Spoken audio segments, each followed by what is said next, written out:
Good afternoon. In today's programme, you'll sample life at the top of the First Division with our featured match Aston Villa against Liverpool, chasing glory in the second with Sheffield Wednesday and Chelsea, and also the misery of life at the bottom as Crystal Palace battle for precious points. But we end, though, on top of the world with the goals from the Gold Cup final between Uruguay and Brazil, plus the latest team news for this week's Big Cup ties. Well, it's going to be some time yet before the second division promotion contest is finally resolved, although West Ham's win at Swansea yesterday gave them a 6-point lead at the top. But with 3 places available, clubs like Sheffield Wednesday and Chelsea know that their chances of success depend on their resolution and stamina in the coming months. Well, that produced a game of football that a Sheffield fan described to us this morning as the best he'd ever seen and perfectly refereed. Let's see your commentator, Barry Davis. That's the Sheffield Wednesday lineup. It includes 2 20-year-olds and 3 teenagers. And the number 7, John Pearson, was only 17 in September, but his record so far shows 6 goals in 8 appearances.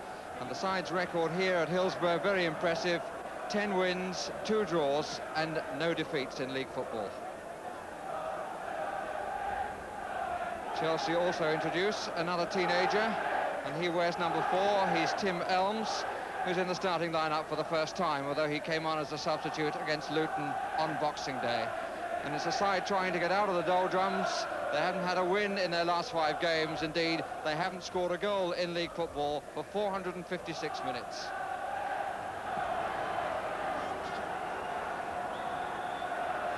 Chelsea in their change strip of yellow shirts and green shorts. 2 absentees from the match, and they include Chelsea's new £200,000 Christmas buy, Alan Mays, who plays in the reserves this afternoon. Sheffield Wednesday without their skipper, Mick Pickering, whose ankle is still in plaster, and also without Brian Hornsby and Ian Mellor, both of whom are due to have operations. It's Tim Elmes, who's 18 years old. It's Terry Curran.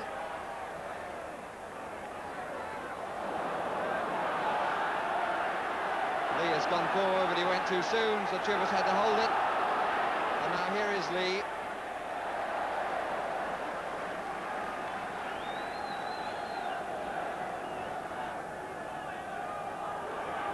It's Walker. And the flag stays down, and here's Britton.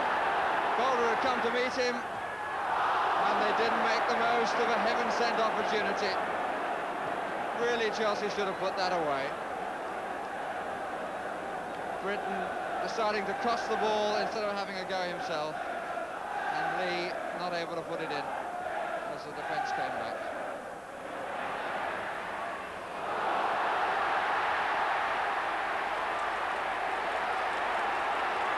Curran against Chivers.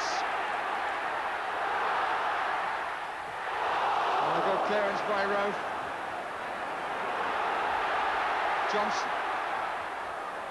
Blackhall. Flew rather nicely for the goalkeeper, in fact.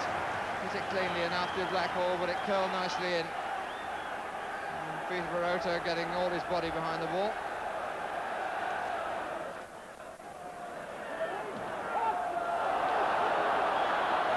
Offside given against Walker.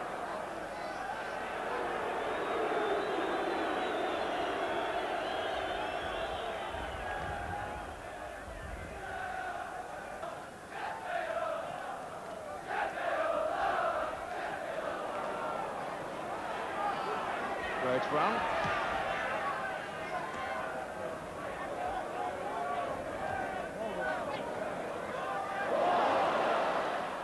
It's Curran. He hit it well without very much back depth. He was moving across his man. Barota right on his 6-yard line. Very colourful figure. What looks like a black undersweater, then red, green shorts, black tights, yellow socks with red ankle bits.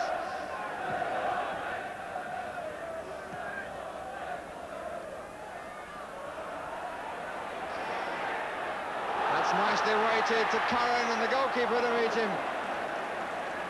Lovely ball by Johnson to Curran, and a nice spirit between the 2 players there.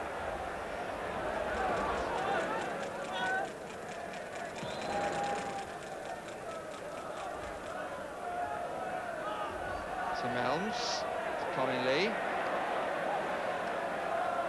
Mike Fillery, intended for the pass inside the back. And Barota's come all the way. No one gets used to it.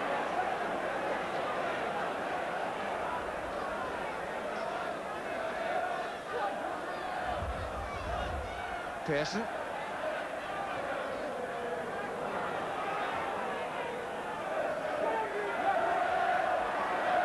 Brown didn't take it with him, but he gets a nasty elbow in the face.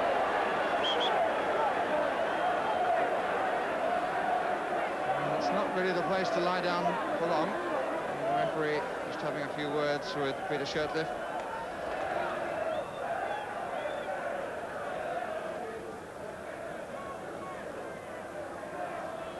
He could have a bruise on the cheekbone.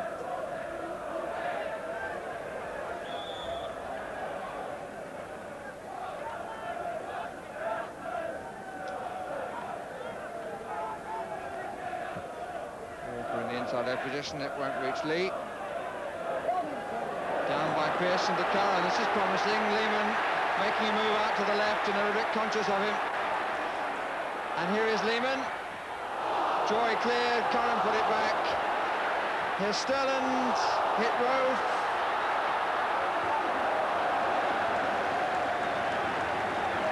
And a thumbs up at the end on Barota.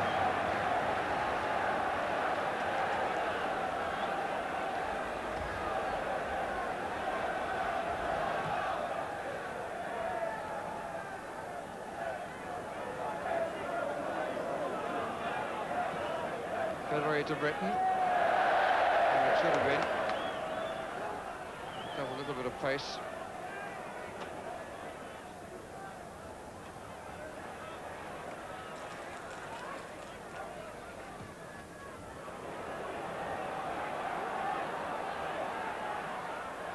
Shivers under pressure from Pearson.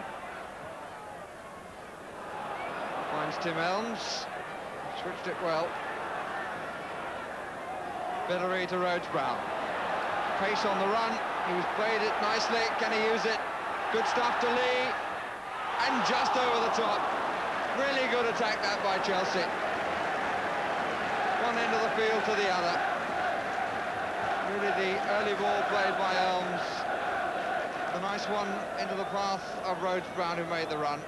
And Lee finishing with a shot which was only narrowly over.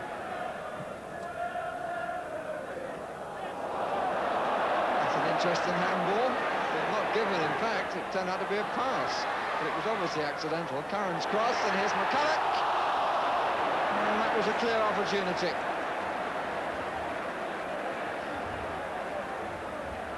And only McCulloch would feel that he should have added to his 11-goal total. With a clear header on goal, he should at least required Barota to entertain us further.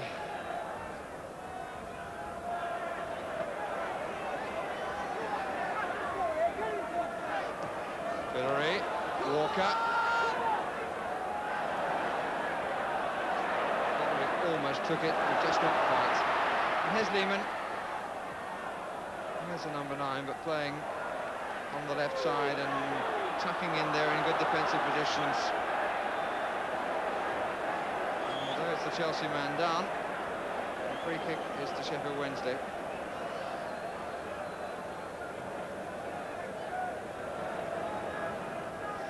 Phil Driver, the Chelsea substitute.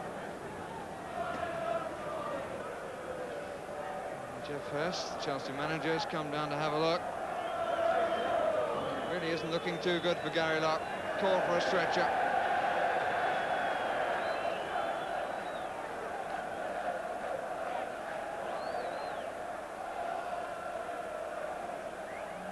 Might be reasonably confident, the fact that he's being carried off like that.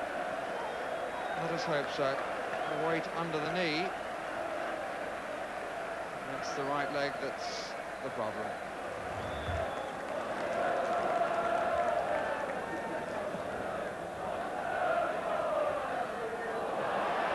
It's Brinton.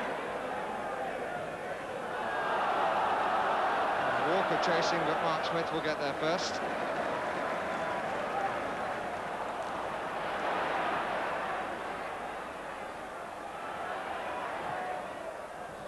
Sterling again.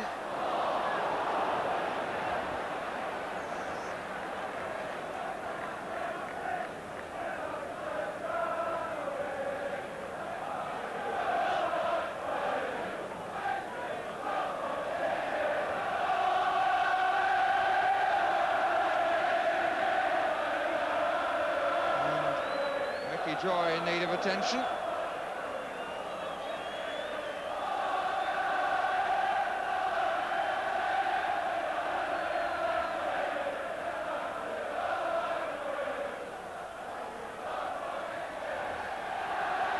And Joy having to come off.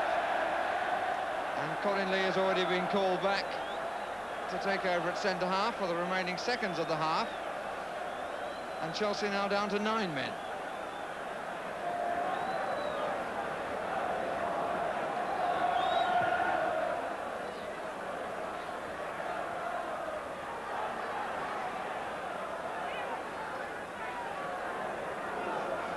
Smith, Lehman, Pearson forward, McCulloch forward in the box, and turned away by Rowe from Sterling. Not sure that the header from Sterling wouldn't have gone past the post anyway. Desperate moments these for Chelsea. Here's Curran, still Curran. Johnson, and deflected by Pearson and wide. Well, he obviously felt he didn't get the touch, but a goal kick has been given. But the ball suddenly changed direction completely. Morata would have been left for dead had it have been on target. Well, half-time treatment brought recovery for Mickey Joy, who needed 4 stitches and a calf wound, and for Gary Locke, whose problem was simply a nasty bruise on the shin. But as they took their place in the Chelsea lineup in the second half, they found the match going very much the same way as the first. Here's Terry Curran. Turning Joy inside out. Surely somebody can put this in, but nobody can. Morata ends once again in possession, and Terry Curran is once again frustrated. But he took them on. He had Joy turning all ways at one moment. And yet no one could get on the end to tuck the ball home. With an hour gone, that's been very much the story for Sheffield Wednesday. So much possession, and they cannot find a way into Barota's goal.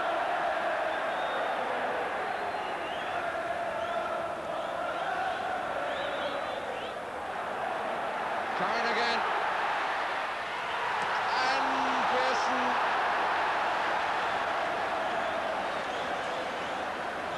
Too far across the front of him. He needed really to stretch first time and poke it.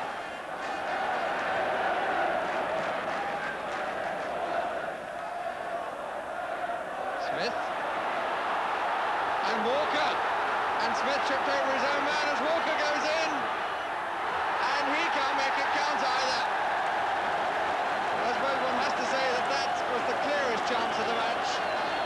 Mistake initially by Smith, which allowed Walker to take possession. Smith trying to recover, tripped over Shirtley, and Walker ran in on the goalkeeper, never dropped the shoulder or attempted to move the goalkeeper from his central position.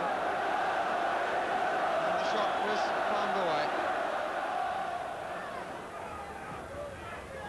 Joy is up, and so is Bowler.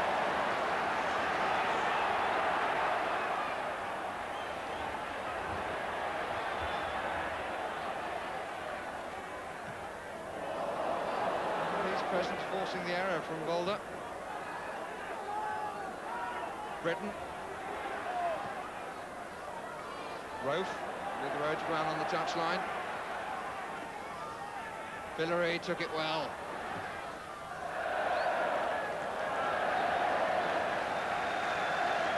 And I think Chelsea are going to make a substitution. Yes, they are. Here's Bill Driver down with Bobby Gould.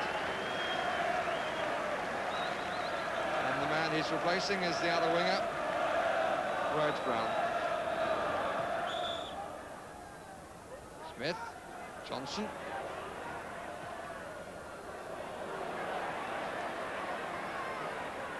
Curran taking on Rove.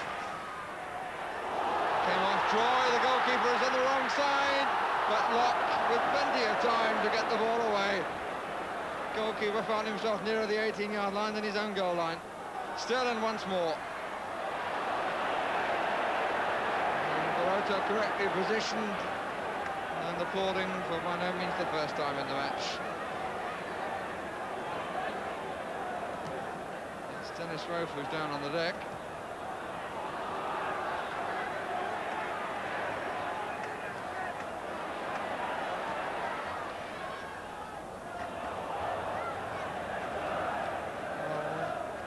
Blame him if he can't quite believe it, Jack Charlton.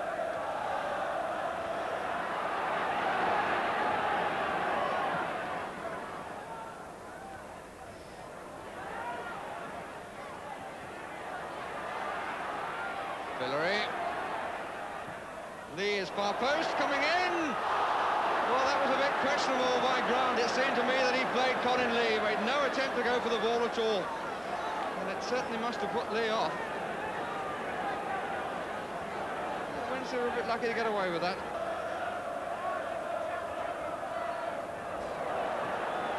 There's Britain. Oh, it's a fine try and a good save. Shot perhaps faded a bit at the end. Oh, we're not very pleased. Blowing the clearance back, that's one of the reasons why he wasn't pleased. Had no one to throw it out to. Britain. It's been a little tower of strength in the second half. Chelsea supporters full into celebration. It will mean 3 points out of 4 from Sheffield Wednesday.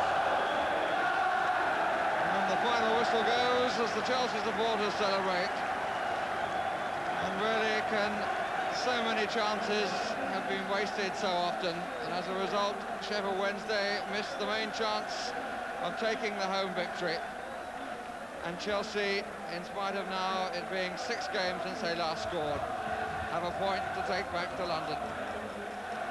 Well, like you, I've only just seen those pictures, and in case you're wondering, I did think I saw a push there late in that edit, but it was quite a game, wasn't it? Well, it's been written on the wall here that there's never been a game of football yet that couldn't be improved by the addition of a goal or two. But that game we've just seen made that point arguable. A point each kept both clubs in the hunt, Chelsea in 3rd place, just a point behind Swansea, but joined by Derby, who beat Bristol Rovers. Notts County, Luton and Blackburn all drew, but Sheffield Wednesday in 8th place have a game in hand or 2 over some who are in the race with them. In a moment, our top of the bill, Aston Villa versus Liverpool, but before that we take a look at the current situation at Crystal Palace, who already in January seemed doomed to drop into the 2nd division. Yesterday they played Stoke City at Selhurst Park, and the Palace fans were given a chance to voice their views to Alan Parry, who reports on the game and about the fortunes of the club. The return of Malcolm Allison was welcomed by the majority of Palace supporters.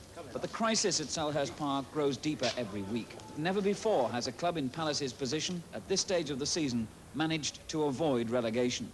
Supporters' concern when Palace leased a large section of their ground to a supermarket chain has been heightened by speculation that they may be leaving Selhurst Park altogether. And the confusion surrounding Ernie Whalley, promoted to manager, then asked to make way for Allison just a few weeks later, increased suspicions that all is not well behind the scenes.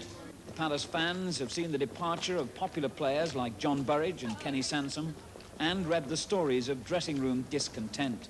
And not surprisingly, they want to know what's going on. Too much trouble going on behind the scenes which the public don't know about. Have you tried in any way to find out? Well, not really. I think it's all done behind closed doors, unfortunately. I should like the supporters to be told what is going on rather than read it in the papers and hear it on TV. I think we are entitled to know. It's our money that's helping to run the club. And as I say, I'd like to see some effort put into it. I don't think there's enough effort going into the team as such at the moment. I think they're all undecided what's going on, the same as the supporters. At the moment, there's talk of going to Gatwick Airport, merging with other clubs, and no one really knows what's going on. What I think we really want is some kind of long-term policy. Last season, Palace were at the top of the 1st division. All last season was based on the first half of the season was great. The second half was a disaster. And if we'd have had that form all through the season, we'd have been relegated last season, I think. So this is something that goes back a long way before Malcolm Allison got here. I think probably we'll go down in the second division and Malcolm will build us up from there. Well, I hope he does. I never liked Allison as a manager. He's a good coach, but he's not a manager. I don't think there's a better coach than him in the country. Then perhaps I'm prejudiced, because I've always liked Mel. I haven't got any illusions, and I'll be going to Middlesbrough, for example, in 2 weeks with a handful of others, hoping to hell that we stay up. Won't you get behind Malcolm Allison now that he is here? No, not me personally. I'll still support the team, but not Malcolm Allison. What is it about him that you don't like, then? Well, it's his attitude. I reckon he's like, you know, just in it for the glamour, personally. So a mood of anger and discontent from many supporters. But at least the match against Stoke provided some early encouragement. So Jim Cannon, the Palace number 5, coming forward. He's just inside the Stoke City goal area for this corner. And the header by Boyle. And what a start for Crystal Palace. As the corner was floated over from the right, the Stoke defence were distracted by the presence of Cannon, and Boyle was completely unmarked. Well, Palace grew in confidence from that fine start, and first Hinchelwood, then Cannon from the rebound, might have put the game beyond doubt. But possibly the best opening fell to 20-year-old Les Carter, making his first-team debut. Seeley battled to win the ball on the right, but Carter failed to take advantage. The major talking point in the first half, though, was the sending off of Stoke midfield player Paul Richardson. He first upset the referee with this tackle on Jerry Francis.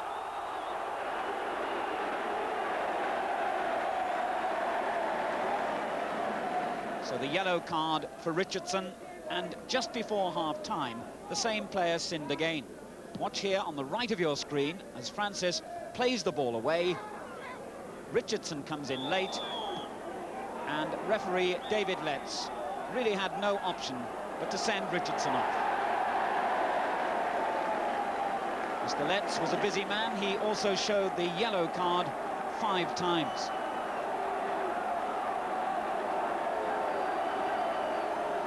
Well, despite being reduced to 10 men, Stoke looked more dangerous in the second half. It'll reach Hampton. That's dangerous. Evans! Oh! Chapman under the rebound. But that shot from Evans was an absolute blockbuster and smashed the top of the crossbar and post. And Palace lucky to get away with it, but they might score at the other end with Seeley. Well, 10 seconds of action that's given us more excitement than anything that's gone before. So Malcolm Allison looked anxious as the game went into its closing stages, but he must have felt as we reached the final minute that both points were safe. So it looks now as though Palace might have held on. Ersom. But wait.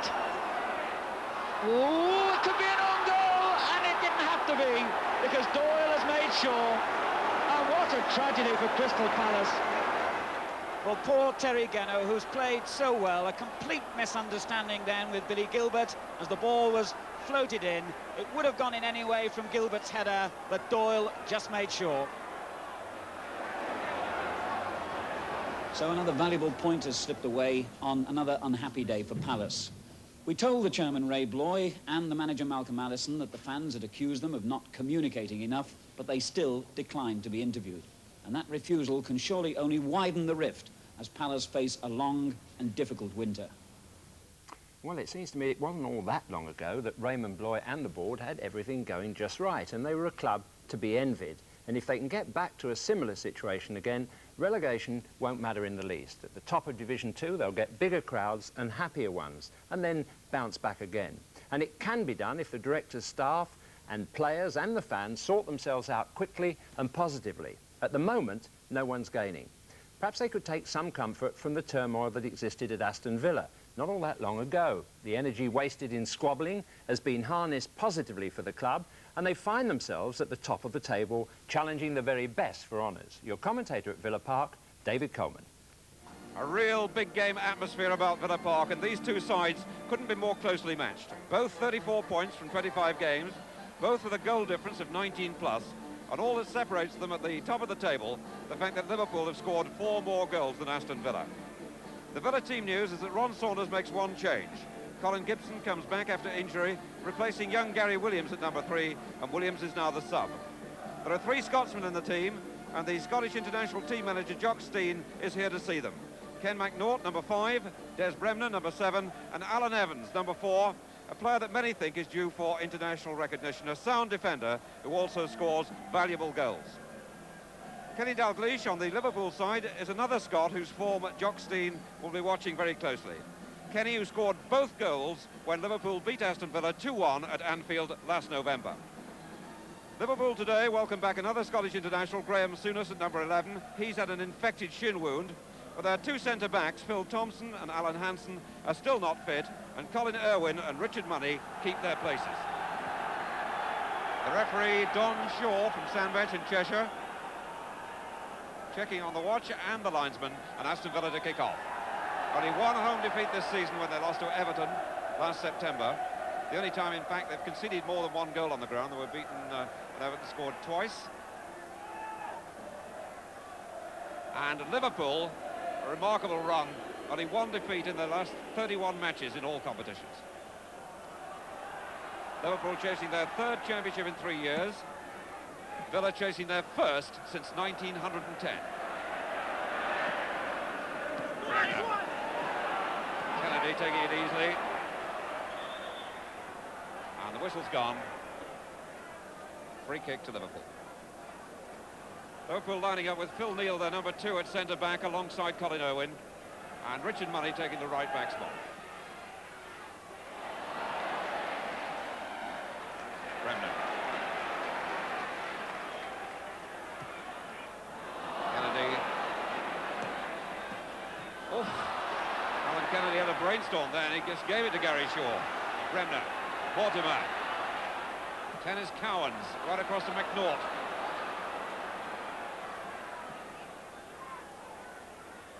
With slipping, and Money wins it. It's Mortimer. Money hard in again, but the ball ran kindly for Mortimer, laid by With to Morley, and now Souness. Players so anxious, it's all a bit hurried. Unusual mistake by Souness, now Gary Shaw. On for Cowans. Morley. Got the centre in well. And it was Irwin who got it away. Now Cowans. Mortimer.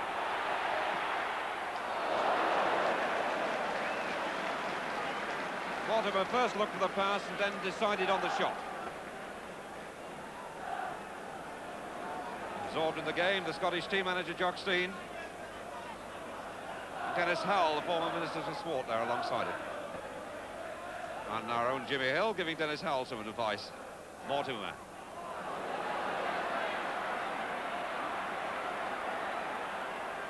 Villa getting players forward quickly. Cowans. With a flick to Shaw. Oh, and Shaw just then was caught on leg as he went through. And if he'd fallen, well, that might have been close to a penalty.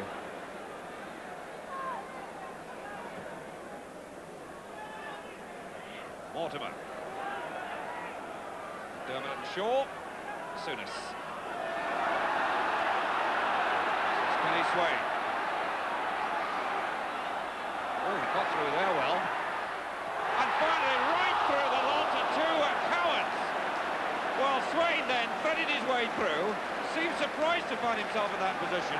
Hardly hit the shot, but coming in there was Cowans, and that was far too close for Liverpool's comfort. Cowans must have seen the ball, though, very late then. But that's the first genuine chance of the match.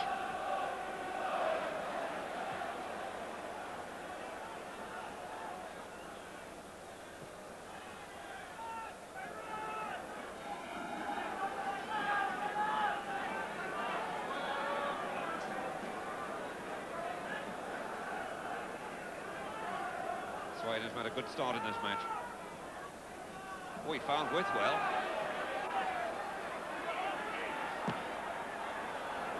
to Gibson.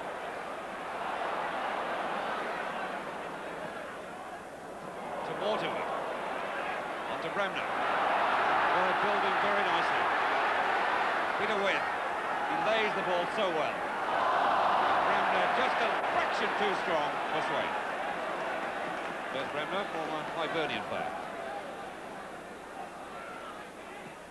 That found Johnson well. Alan Kennedy. Dalglish against McNaught. Swain. Kennedy read that so easily. To Dalglish. On to number 10, McDermott. Pitch a little bit greasy. Richard Money. Kennedy. And Bremner quickly in. Cowans. With. On to Shaw. In the middle, Mortimer. With is back up there too. And knocked away by Owen to Souness. Good rescue act by the centre-back. Peter With there. Got the ball on to Cowans and then made a lot of ground. And Mortimer up there as well.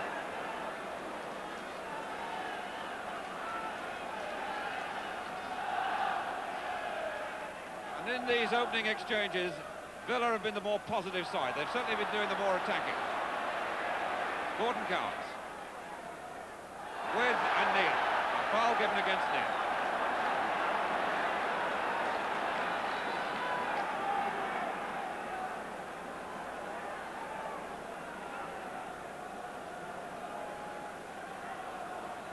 Peter With's great ambition, having been born in Liverpool, might have been to play for Liverpool. Liverpool not one of his 10 clubs so far. It's Cowans. Owen. Ray Kennedy.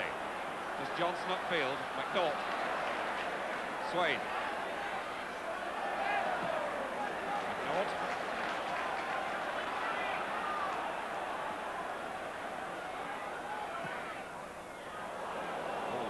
Find Morley well.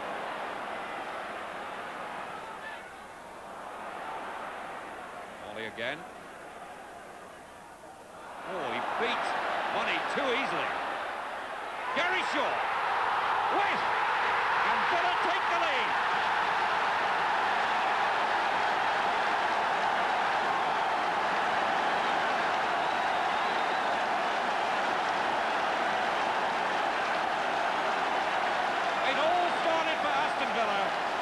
When Tony Morley received that ball from Ken McNaught.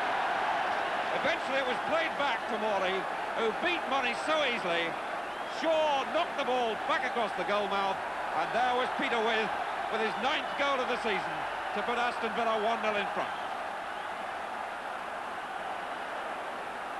So 20 minutes gone, and Villa take the lead, a lead they've threatened to take. In fact, they've been doing far more of the attacking.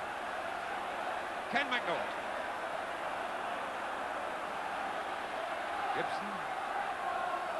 Villa ball. No. Yes, the referee has directed it the other way. Ron Saunders, the Villa manager, must be well satisfied. He's a Merseyside man, by the way. He comes from Birkenhead. But Villa in front, which is where he wants to see them. Forward is Terry McDermott. This is a fairly quiet game so far.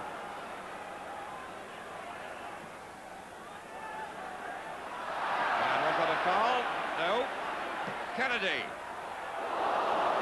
Just Jimmy Rimmer seemed to slip as he's going down to that. But I think the Villa players thought Kenny Dalglish had been pushing there. But the referee had a very clear view of that. When the ball came back to Kennedy, no whistle had gone. And the save by Rimmer, well, he got down quite well, but he slipped slightly. McNaught. Now Souness. Pace taken off the goal by With. Gibson on to With again. And Shaw on this side has got 1 against 1. He can stay on side. And the defenders got back very quickly. Cowans, With. Gibson leaving it to With. Out to Swain, number 2. Oh, a sound tackle by Alan Kennedy. No mistake at all. And Jimmy Rimmer a long way out. Rimmer racing to get back. And the whistle's gone anyway.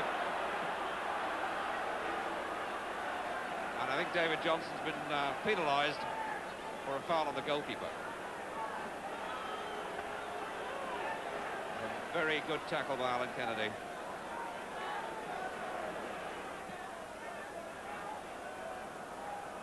Gibson wanted to play a short.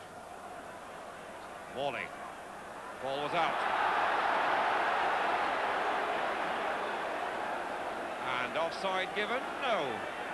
Well, players thought it was out on the far side. I thought it was out, but offside given, in fact. Tony Morley had every reason to look offended because he thought he'd been penalised for taking the ball out. Oh, Dalglish! Johnson! And Liverpool will surely not get better chances than that. There seemed to be a lapse in concentration in the defence. Dalglish suddenly found himself with the ball available, knocked it to Johnson, and Johnson with a clear scoring chance.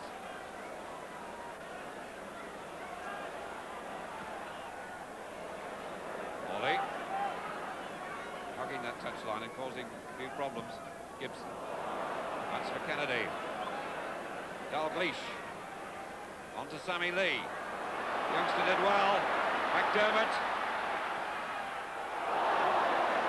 Rimmer at full stretch for that. McDermott scored 16 goals this season, and that might have been number 17. But acrobatics by Jimmy Rimmer, and it's out for a corner. Liverpool beginning to thrive. The last 5 minutes, they've looked a better side. Sportman. Alan Kennedy. McNaught. Sammy Lee. So, Richard Money to number 11, Souness. Alan Kennedy.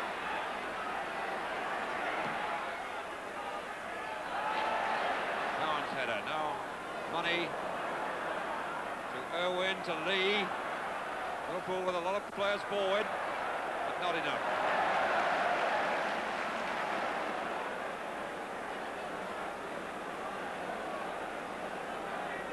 More organised football really in build-up coming from Aston Villa, but Liverpool could be on level terms.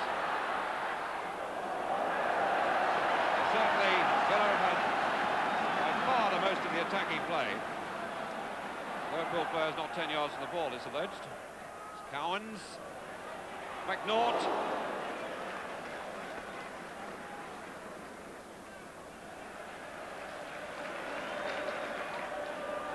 Bob Paisley, which has come from the eastern side of Europe, as chairman alongside him, John Smith.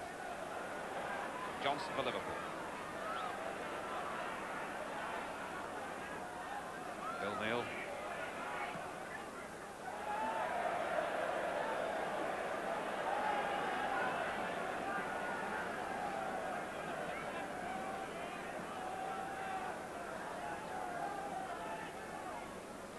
Cowans.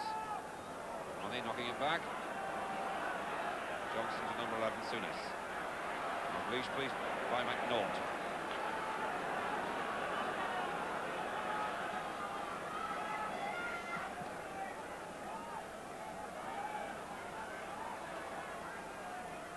McDermott back to Lee.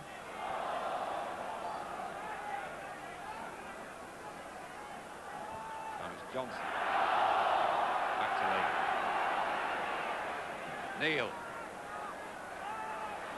Swain knocking it away to Souness. Well, Rimmer didn't touch that, but he obviously felt anxious enough about it to dive at full stretch.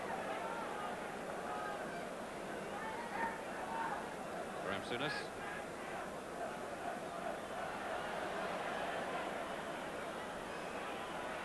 Johnson. Space for the shot, but he didn't trust his left footer, didn't seem to do. Lee. Souness. And the ball goes out for a corner.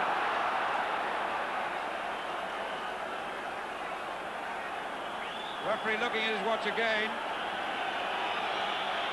Sammy Lee recognises that, quickly on with the game. Knocked away with, and then Gordon Cowans. And finally Gibson, and the whistle goes. And the teams leave at half-time after a fascinating first 45 minutes. The difference between the sides, a goal by this man, Peter With. It must be said, on the balance of play, Aston Villa have had more of the attacking, but of course Liverpool had a golden chance to equalise. Ron Saunders, the Villa manager, there with Joe Fagan of Liverpool.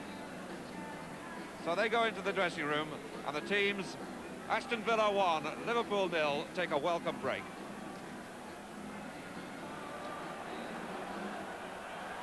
So Liverpool to kick off at the start of the second half.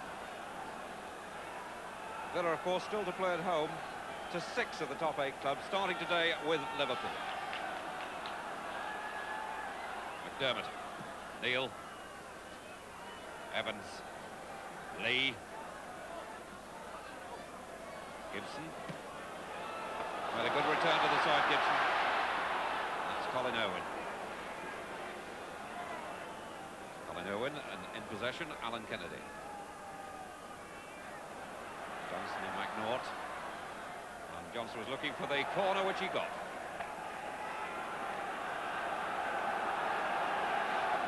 Kick quickly taken, it's Dalglish.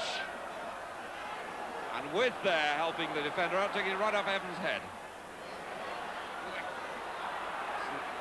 Lee to Dalglish. Cowans. Alan Kennedy. Cowans blocked it, cleared by With. Now Shaw against Neal. And going forward is Cowans. Cowans and Souness. There's a chase on here. Cowans hadn't got the legs. And Souness rescues that for Liverpool. But just for a moment then, Liverpool were caught. Good ball by Gary Shaw. A player mature beyond his years, only 19.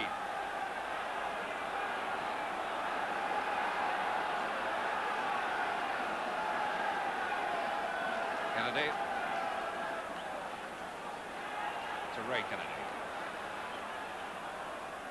Lee to number 9, Johnson. Foul acknowledged by McNaught. And I'm afraid he's going to be booked.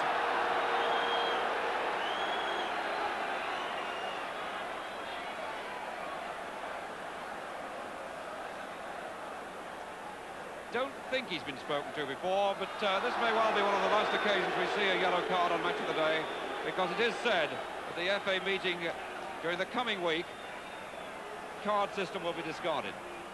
Anyway, it's quite clear that Ken McNaught's got a booking. And Lee with the kick. Leaving it. Kennedy. In the way, Bremner. Lee. Kennedy. Free kick.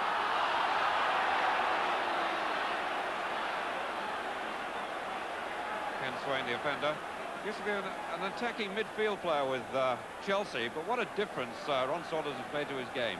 Moving into fullback, and he really has an outstanding match here today and an outstanding season.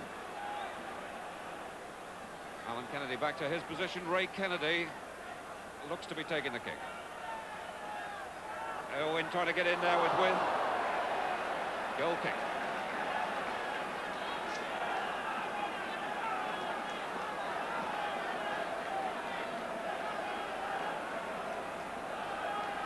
Villa Park looks to be absolutely packed.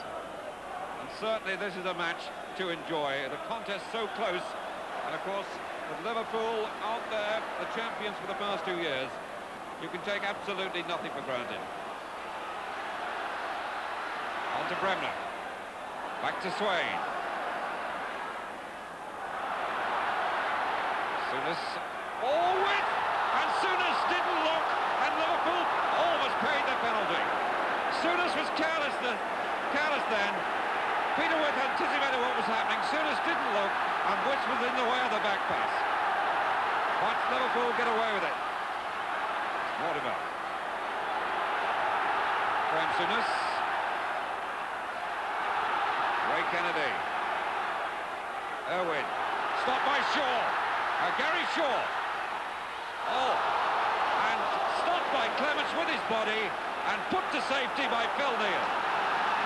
Well, Gary Shaw then hammered the ball across the face of the goal. Clements down so quickly but couldn't hold it. But Neal was there to bang it out of play. And this crowd at Villa Park, the biggest of the season, almost 48,000. And powering forward again. Alan Evans, the centre-back. Shaw, Evans going forward.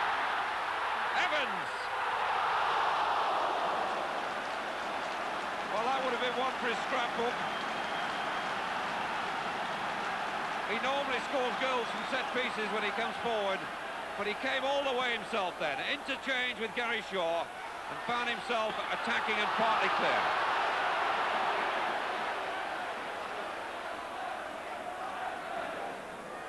David Johnson. Dalglish to McDermott. Oh, it's only run to Dalglish. And straight into Rimmer's hands. Jimmy Rimmer there. Intelligent angling. Had cut off all that was possible, really, from Dalglish. Dalglish found himself with absolutely nothing to shoot at. Morley. Peter Witt picking up Owen's header. Owen again. Cowan's filling space. And the whistle's gone. It's a free kick to Liverpool. The flag was up, but player must have been offside.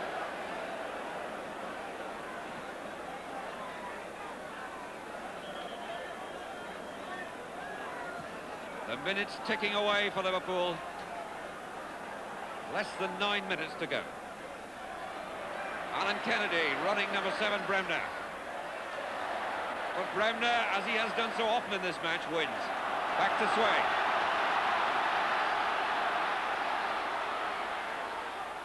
Leaving it to Shaw. On through to Mortimer, who's onside. Could this be number 2? Yes!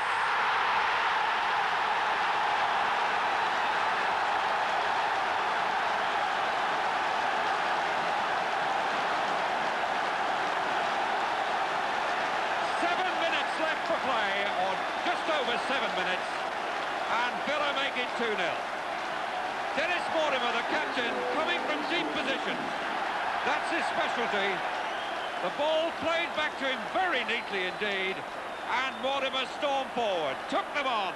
The defence was scored square. Mortimer right through, the goalkeeper to beat, and he did just that easily. 2-0 to Aston Villa.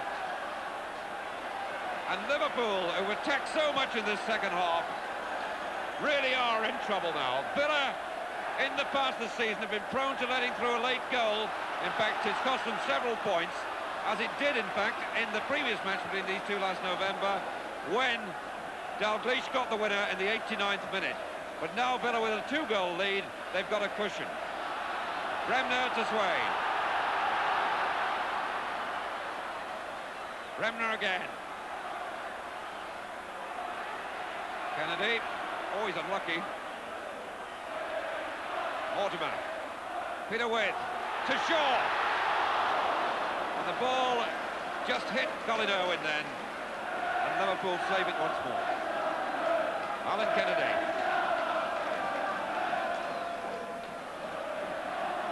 Swain. Shaw. He's such a neat player and so sharp. Tony Morley.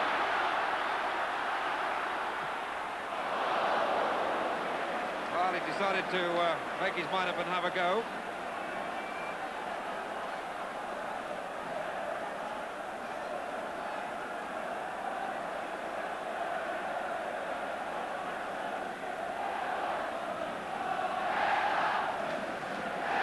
And this vast Villa crowd roaring the team on. And if they stay in front, it takes them to the top of the First Division.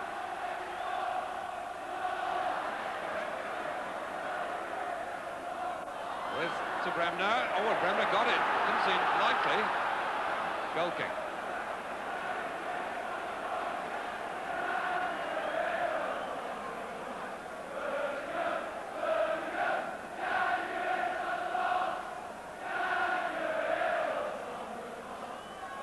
Clements to Neal.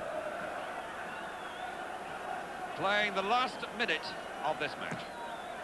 2-0 to Villa, lead for Liverpool. Bill Neal. Dalglish's header, Kennedy. Dalglish again.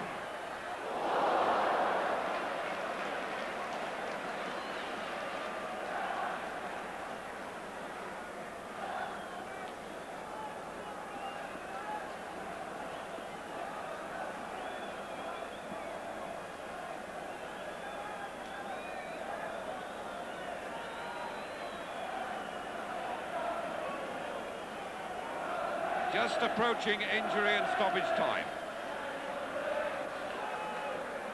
Graham Souness was just querying the time of the referee, I think. How long to go, ref?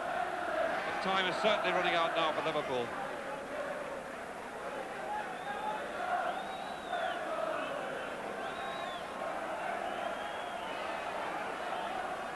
Lee. Gibson.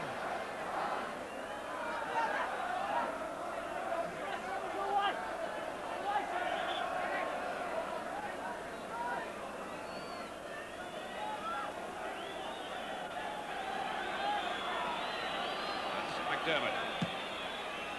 Honey. McNaught. Honey again. McDermott. Johnson to Dalglish. Just didn't know where to go. A width for Aston Villa. Shaw's forward, linking his Tenny Swain, number 2. Chased by Kennedy. Morley. Could so easily have been number 3. Villa really attacking on the break from defence to attack, attacking very, very quickly. An intelligent run there by Swain. The ball crossed and Morley just wide. But a minute of injury time or stoppage time, the trainers haven't been on. And Liverpool facing only their 3rd away defeat of the season. That's Souness. Kennedy.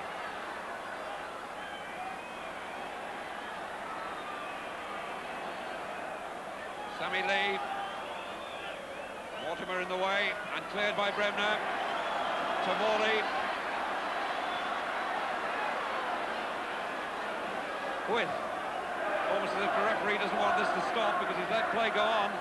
And there weren't any stoppages at all. Mortimer. Blocked by Irwin.